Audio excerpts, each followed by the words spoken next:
Welcome to your favourite YouTube channel Amit sir math PSR। और आज हमारी एक्सरसाइज 8.1 की लास्ट वीडियो है और इसमें हम दो क्वेश्चन के बारे में बात करेंगे और जिनमें से एक क्वेश्चन जो 12 है वो बहुत ही इंपॉर्टेंट है और उस क्वेश्चन को तुम्हें याद करके जाना पड़ेगा। अगर तुम्हारा एग्जाम में हाफ ईयरली में ये चैप्टर आ रहा है या एनुअल में आ रहा है या टेस्ट में आ रहा है तो वो क्वेश्चन तुम्हें अच्छी तरह से तैयार होना चाहिए। तो सबसे पहले हम बात करेंगे क्वेश्चन नंबर 11 और इस क्वेश्चन में हमें एक फिगर दी हुई है और उस फिगर में हमें ये एक ट्राइंगल दिया हुआ है और ट्राइंगल का नाम है ABC और इसके साथ में एक ट्राइंगल और है, इसका नाम है DEF। ये दो ट्राइंगल है, इनकी जो वर्टेक्स है ये आपस में ज्वाइन करा दिए, दोनों ट्राइंगल के वर्टेक्स मिला दिए और ये फिगर हमारी बन गई और हमें इसमें कुछ प्रूव करना है। सबसे पहले आते हैं गिवन। तो गिवन में हमें दिया हुआ है ये जो AB है ये DE के पैरेलल है और उसके इक्वल है और एक ये है BC, ये इक्वल है EF के और पैरेलल है EF के। ये दो चीज हमें दी हुई है और हमें इन दोनों ट्राइंगल्स को ABC को और DEF को कॉन्ग्रुएंट करना है। तो यहाँ पे कॉन्ग्रुएंसी के लिए अगर तुम SSS रूल यूज करते हो तो तुम्हारे पास दो साइड तो इक्वल दे रखी है, तुम्हें तीसरी साइड इक्वल दिखानी पड़ेगी। तो फिलहाल तुम्हारे पास गिवन में जो है मैं लिख देता हूँ, एक तो गिवन में है AB इक्वल DE और साथ में AB पैरेलल DE, एक तो हमारे पास ये है और एक हमारे पास है कि BC इक्वल EF और साथ में BC पैरेलल EF। अब हमें इसके बाद जो प्रूव करना है वो प्रूव करना है कि जो ट्राइंगल, वैसे तो कई सारे पार्ट दिए हैं पर मैं मेन पार्ट लेता हूं, ट्राइंगल ABC को कॉन्ग्रुएंट करना है ट्राइंगल DEF के। तो ये क्या है, कनेक्टेड क्वेश्चन है, इंटरकनेक्टेड, बस हमें प्रॉपर्टीज यूज करनी है, आंसर आ जाएगा। तो सबसे पहले जो पहली चीज गिवन है मैं उसका यूज करता हूं। तो मैं देखता हूं कि क्वाड ADEB या ABED, ये जो क्वाड है इसको तुम ध्यान से देखो, इन क्वाड ABED और इसमें तुम देखते हो तुम्हें गिवन है कि ये जो अपोजिट साइड है इस क्वाड की वो इक्वल है और पैरेलल है। तो since AB equal DE and also AB parallel DE, ये दो चीज हमें गिवन में है। तो यह लिख देंगे since a pair of opposite side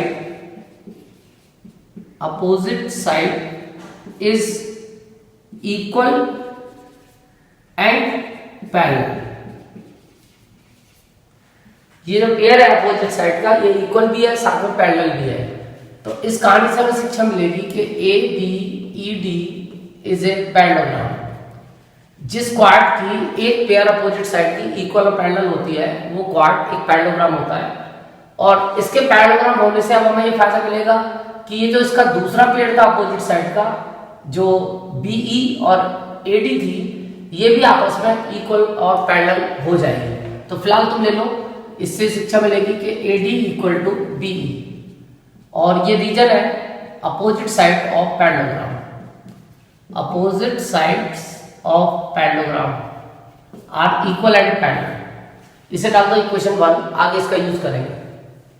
ऐसे दूसरा वाला हमारा है BC और EF, तो इनको भी मिला के एक यहाँ पे क्वाड बनना है BEFC, ये क्वाड है और जिसका ये अपोजिट साइड का जो पेयर है वो इक्वल भी है पैरेलल भी है।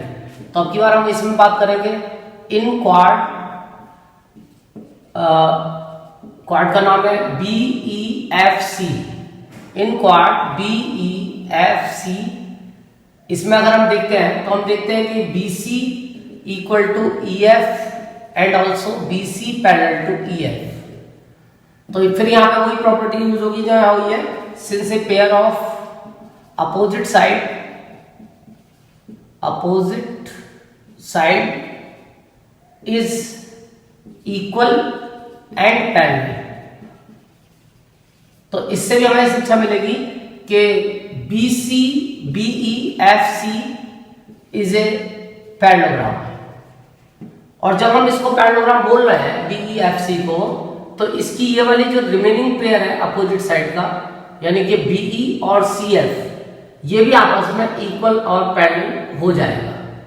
तो ये भी इससे हम रिजल्ट ले लेंगे कि BE इक्वल टू CF। और अब हमें जो ये रिजल्ट मिला, ये अपोजिट साइड ऑफ पैरेललोग्राम से मिला, अपोजिट साइड्स ऑफ पैरेललोग्राम। अब हम इन दोनों रिजल्ट्स को यूज करेंगे, साथ में तुम पैरेलल का रिजल्ट भी लो, AD पैरेलल टू BE, और ऐसे यहां पे भी BE पैरेलल टू CF, क्योंकि अपोजिट साइड इक्वल भी होती है, साथ में पैरेलल भी होती है। तो अब जब तुम इन दोनों इक्वेशन को कंसीडर करोगे फ्रॉम फर्स्ट एंड सेकंड, तो तुम्हारा आंसर आ जाएगा, क्योंकि तुमने प्रूव कर दिया AD इक्वल BE और B इक्वल CF। तो things which are equal to same thing are equal to one another. तो इसका मतलब जब ये AD BE के इक्वल है और CF भी BE के इक्वल है, तो AD और CF भी इक्वल हो गए, AD equal to CF, things which are equal to same thing. और जब AD पैरेलल BE है और CF भी BE के पैरेलल है, तो ये थ्योरम है 6th चैप्टर में, lines parallel to same line are parallel to one another. तो AD भी BE के पैरेलल है और CF भी BE के पैरेलल है, यानी AD और CF सेम लाइन के पैरेलल है, तो ये आपस में भी पैरेलल होंगी। तो इससे रिजल्ट मिल जाएगा AD पैरेलल टू CF। अब तुम देखोगे कि तुमने प्रूव कर दिया कि ये जो AD है ये इस CF के इक्वल भी है और इसके पैरेलल भी है, और ये एक क्वाड ADFC या ACFD। तो इस क्वाड की एक पेयर अपोजिट साइड की इक्वल भी हो गई और पैरेलल भी हो गई। तो इसका मतलब since one pair of opposite side, one pair of opposite side is equal and also parallel। तो इसका मतलब अब हमें जो इससे रिजल्ट मिलेगा वो दूसरा वाला रिजल्ट मिल जाएगा कि अब हम इस दूसरी वाली फिगर को, यानी कि ADFC को एक पैरेललोग्राम बोल सकते हैं, यानी ADFC इज ए पैरेललोग्राम। और इसके पैरेललोग्राम होने से इसकी जो रिमेनिंग पार्ट है AC और DF, ये आपस में इक्वल और पैरेलल हो जाएगी। तो ये तो अपोजिट पेयर का दूसरा वाला, ये साइड का अपोजिट साइड का पेयर बचा, यानी AC और DF ये आपस में इक्वल और पैरेलल हो जाएगा, यानी AC इक्वल DF। और ये रिजल्ट हमें मिला क्योंकि हमने इसको पैरेललोग्राम बोल दिया था। तो opposite sides of parallelogram are equal. अब इससे हमारा आंसर आ जाएगा, क्योंकि अब तुम जब ट्राइंगल ABC लोगे और ट्राइंगल DEF लोगे तो तुम्हारा आंसर तुम्हें मिल जाएगा, क्योंकि तुमने AB इक्वल DE दे रखी है, एक साइड ये AB इक्वल DE तुम्हें गिवन है, और दूसरी साइड इसकी ट्राइंगल की BC इक्वल EF तुम्हें गिवन है, BC इक्वल EF भी गिवन है, और तीसरी साइड जो बचती है वो अभी तुमने प्रूव कर दी AC इक्वल DF। ये तुमने अभी प्रूव करी है AC equal DF, proved above. अब तुम्हें रूल दिख गया होगा, by SSS triangle ABC is congruent to triangle DEF। तो इस तरह से तुम्हें इस क्वेश्चन का आंसर मिलेगा। तो इसमें केवल तुम्हें पैरेललोग्राम प्रूव करके उसकी प्रॉपर्टीज से और बाद में उसी से तुम्हें रिजल्ट्स लेने हैं, उससे फिर तुम एक ऐसी फिगर को पैरेललोग्राम प्रूव करोगे जो फिलहाल तुम्हें पैरेललोग्राम नहीं मिली है। अब आते हैं हम क्वेश्चन नंबर 12 पे। तो इस क्वेश्चन के बारे में मैंने तुम्हें काफी तारीफ की है इसकी, कि ये एक बहुत ही बढ़िया वाला क्वेश्चन है, और इस बढ़िया वाले क्वेश्चन को बहुत ही बढ़िया तरीके से तैयार करना पड़ेगा, क्योंकि ये क्वेश्चन मेरे को उम्मीद ही नहीं विश्वास है, और तुम ध्यान रखना कि ये एग्जाम में जरूर आएगा। तो तुम्हें अगर एग्जाम में इस क्वेश्चन को सॉल्व करना है तो थोड़ा सा तुम्हें इसको फोकस करके तैयार करना पड़ेगा, क्योंकि क्वेश्चन थोड़ा सा बड़ा भी है और कॉम्प्लिकेशन भी है इस क्वेश्चन में। उस कॉम्प्लिकेशन में वजह यह है कि अब तक जो हमने क्वेश्चन किए थे उनमें से किसी भी क्वेश्चन में हमने कोई कंस्ट्रक्शन नहीं की थी, बट इस क्वेश्चन में हमें एक कंस्ट्रक्शन भी करनी पड़ेगी, तो जिन क्वेश्चंस में हम कंस्ट्रक्शन करते हैं वो थोड़े से कॉम्प्लिकेटेड बन जाते हैं, क्योंकि कंस्ट्रक्शन जो होती है वो फिर या तो तुम्हें याद होगी या तुम अपना खुद वहां पे इतना दिमाग लगा पाओगे एग्जाम में कि इस क्वेश्चन में तुम्हें क्या कंस्ट्रक्शन करनी है। तो वो तुम जैसे छोटे बच्चों के लिए अभी इतना आसान काम नहीं है कि किसमें तुम्हें क्या कंस्ट्रक्शन करनी है। वैसे इस क्वेश्चन का जो सॉल्यूशन है अगर हम एनसीईआरटी के अकॉर्डिंग करेंगे तो कोई बात ही नहीं है, वरना मैं तुम्हें फिर इसका एक और ऑल्टरनेटिव बताऊंगा, एक छोटा सॉल्यूशन भी होता है, बट उस सॉल्यूशन को अभी करने के लिए हमें सर्कल पढ़ना पड़ेगा, फिर वो सॉल्यूशन बन जाएगा।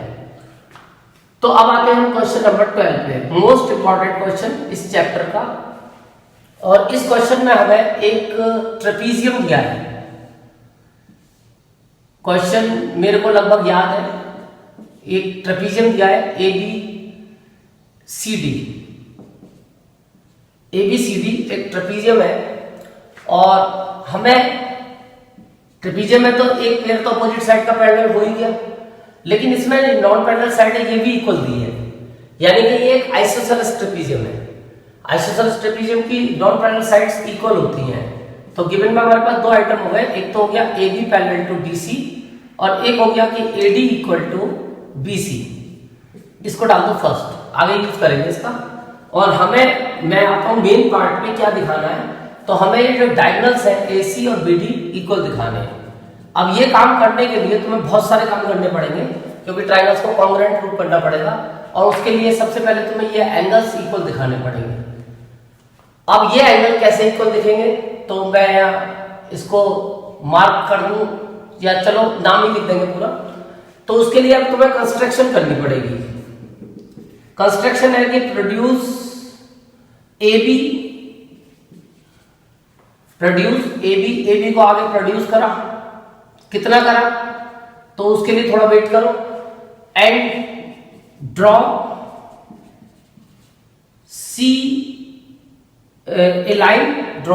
a line through C parallel to DA। इस DA के पैरेलल यहां से C से एक लाइन ड्रॉ करिए जो इसको इंटरसेक्ट करेगी E पॉइंट पे, which intersect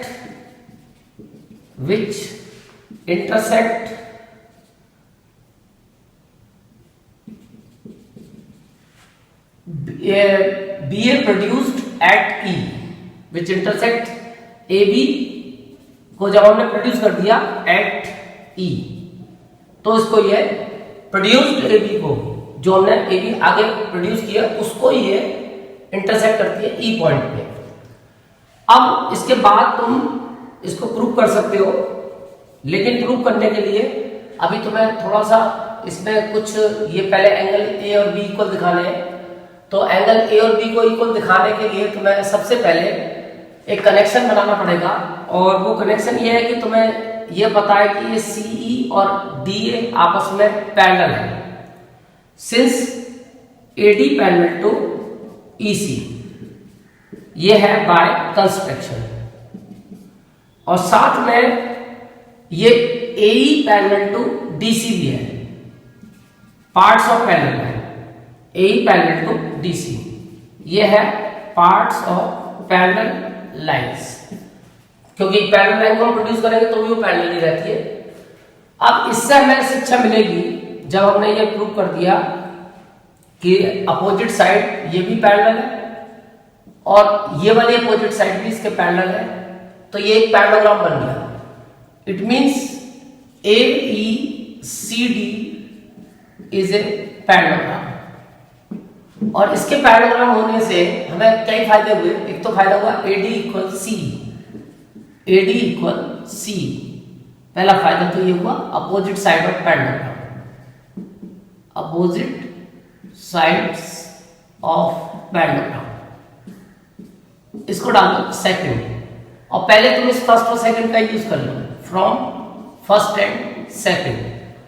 जब BC AD के इक्वल है और C भी AD के इक्वल है, तो इससे शिक्षा मिलेगी BC equal C, things which are equal to same thing are equal to one another. अब हमने BC और C को इक्वल दिखा दिया, और जब ये BC और C इक्वल हो गई तो ये वाला एंगल CEB और एंगल CBE, ये दोनों एंगल आपस में इक्वल हो जाएंगे। आइसोसेलेस ट्रायंगल की प्रॉपर्टी है।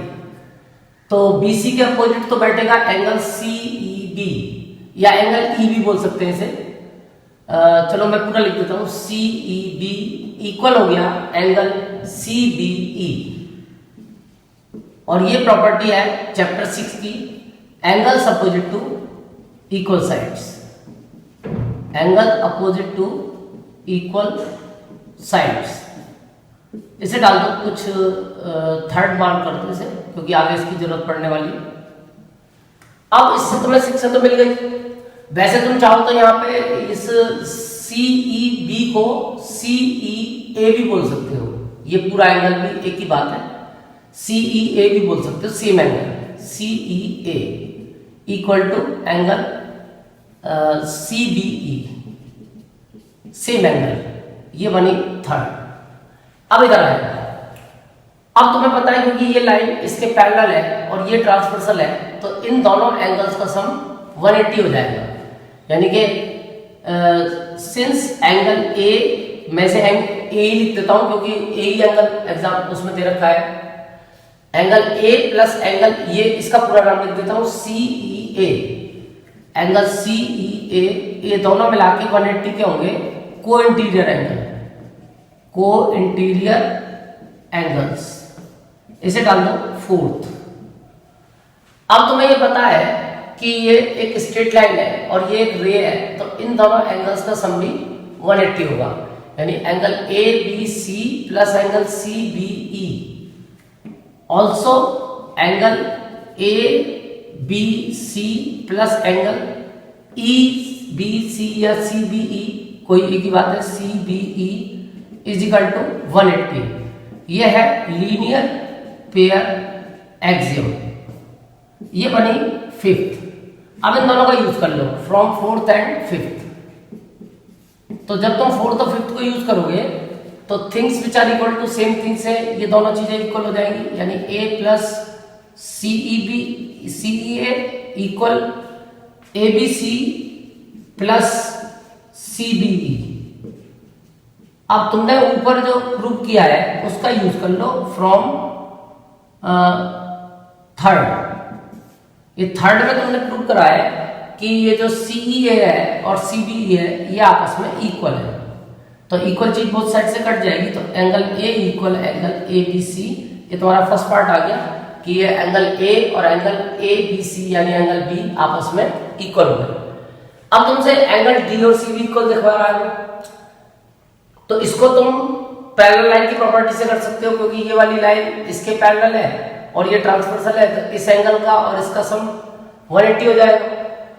तो इसमें तुम पैरेलल लाइन की प्रॉपर्टी यूज कर सकते हो। Since angle D plus angle A